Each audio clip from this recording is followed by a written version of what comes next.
you're a man who's winning at work, but not doing so great in his personal life, your relationship with your woman or your wife is suffering, maybe you're on the brink of divorce, then this is the episode for you.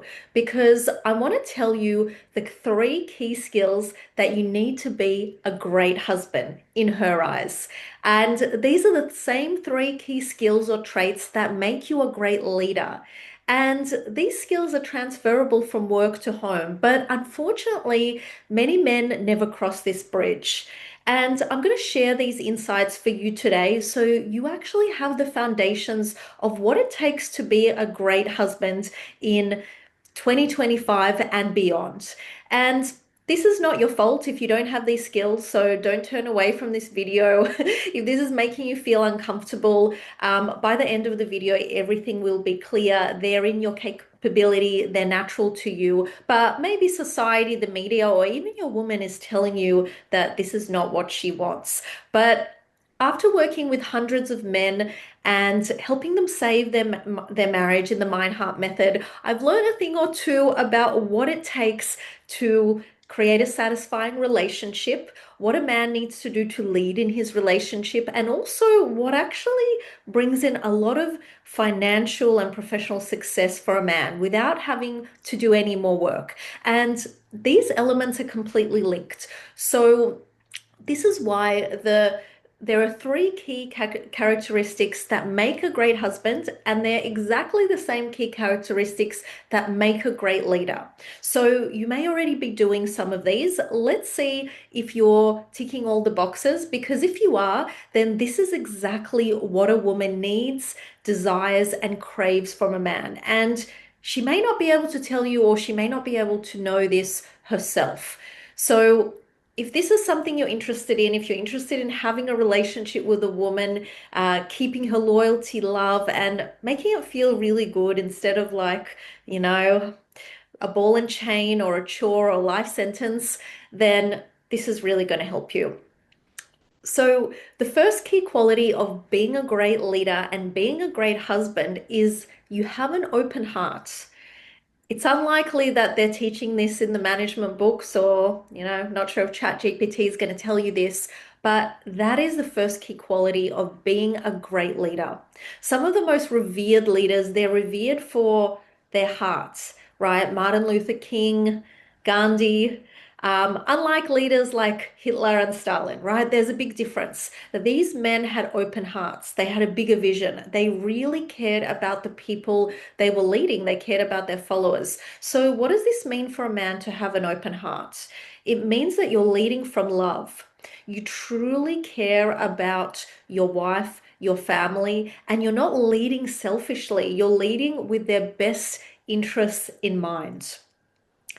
Number two is that you have a strong mind and you're able to make tough decisions. So now that your heart is open, you can't be soppy, you can't bend down, you can't kneel into their whinging and whining or whatever it is.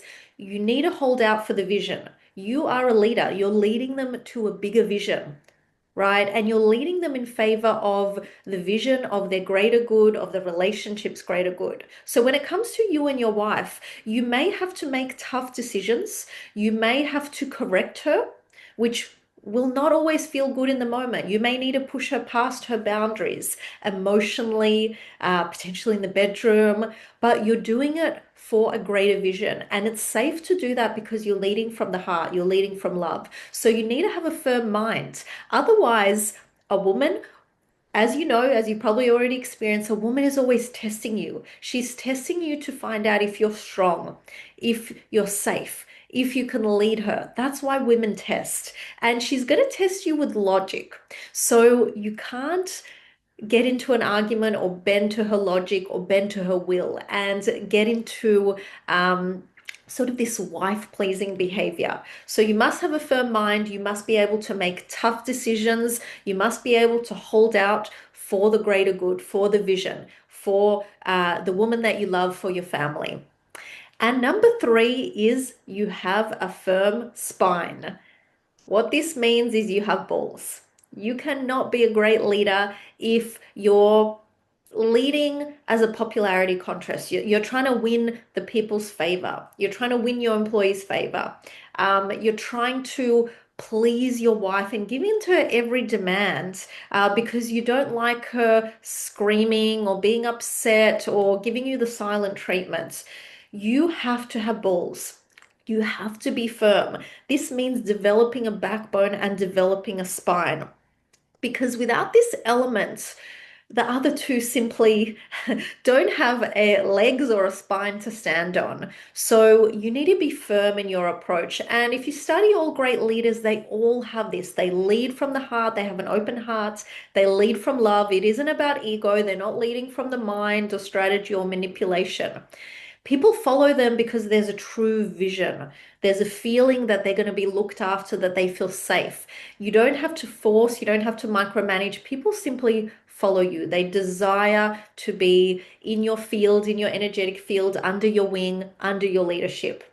Number two, you make tough decisions. You have a firm mind. You are clear. You're not afraid to be disliked. You're not a people pleaser. That's the difference between a people pleaser and a leader.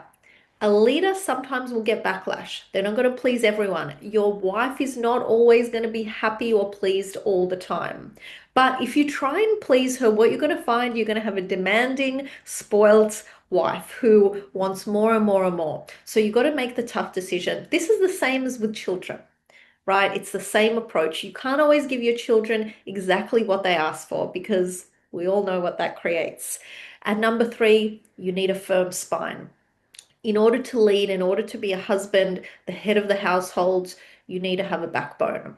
And so these are the three key qualities that make a great leader and make a great husband. What's obvious here is that you also need to have a vision because you're not a leader if you're not leading people anywhere.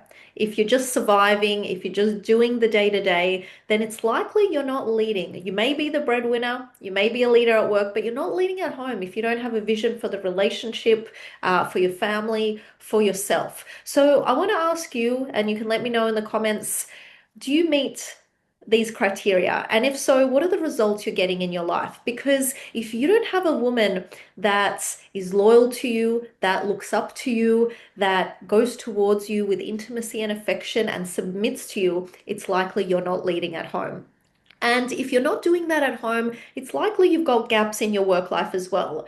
So, the interesting thing with my clients, with my one-to-one clients, is when they work on their marriage, when they work on their emotional strength and these key skills and understanding women and understanding how to lead their wife, what happens is they start to make more money at work.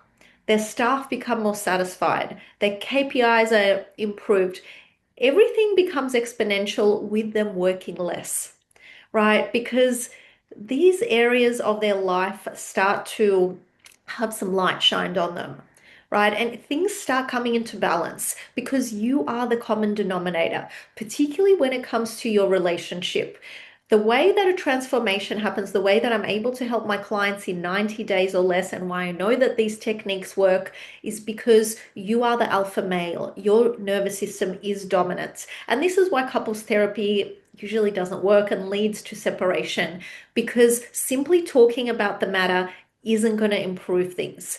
We connect, men and women connect on a hormonal level, right? Your nervous system is talking to her nervous system. Your hormones are talking to her hormones. Because you are dominant, because you are the bigger nervous system, you are leading her. She is following you. And this is how I get results for my clients. So if you're interested in working with me while I have spots available, book a one-to-one session. This is not a therapy session, it's a strategy session to understand the core issue in your relationship because you can't get a solution until you know the core issue.